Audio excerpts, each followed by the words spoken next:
sont musiciens, danseurs, web designers, tous sociétaires de la coopérative d'accompagnement et de gestion de projets créatifs Smart. Au sein de la coopérative, en fait, on propose un ensemble de services qui sont mutualisés. Comme tous les mois, ils se réunissent à la Grappe, siège lillois de Smart, pour s'informer, échanger, proposer de nouvelles idées.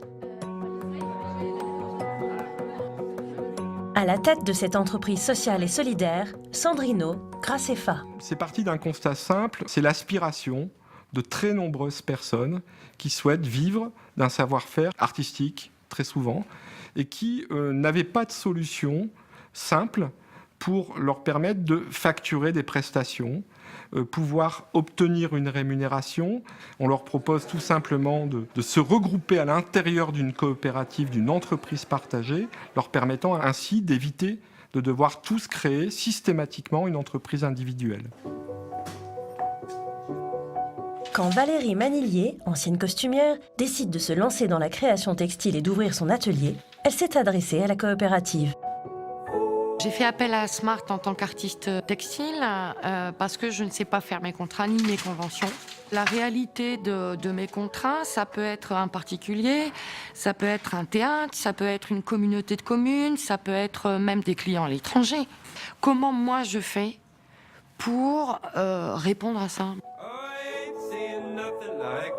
Smart prend la responsabilité de payer donc mes retraites au bon endroit, de me donner une fiche de paie en bonne et due forme. Ça me permet de me concentrer sur mon activité d'artiste textile et pas le reste.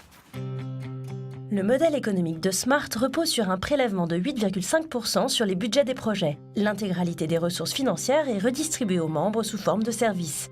Sandrino Graceffa a choisi la structure de société coopérative d'intérêt collectif, dite SIC. Les nouvelles dispositions de la loi ESS qui permettent désormais aux coopératives de se regrouper devraient favoriser un choc coopératif. On a trop souvent souffert dans le milieu coopératif du principe du « small is beautiful ».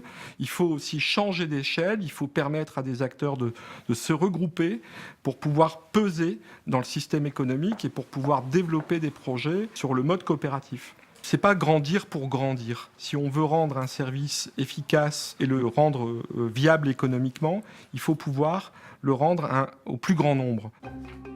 La coopérative propose une mutualisation des risques. Elle verse non seulement les salaires aux créateurs dès 7 jours après la signature de leur contrat, mais se porte aussi garant contre les mauvais payeurs.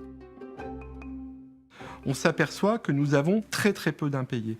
Et nous n'avons pas beaucoup d'impayés puisque les donneurs d'ordre savent que si vous ne payez pas Smart, vous vous coupez de la possibilité de travailler avec des milliers de personnes. Aujourd'hui, Smart compte plus de 5000 membres et possède des antennes dans 10 villes en France, dont Rennes, Strasbourg ou Paris. La coopérative a pour ambition de se développer à travers l'Europe afin de faciliter le travail des créateurs à l'international. Tout le monde peut être porteur d'un projet et tout le monde peut avoir envie de s'investir ou dans une association, ou dans son travail, ou dans une activité qui a du sens. Je pense que l'économie sociale et solidaire, de ce point de vue-là, a de beaux jours.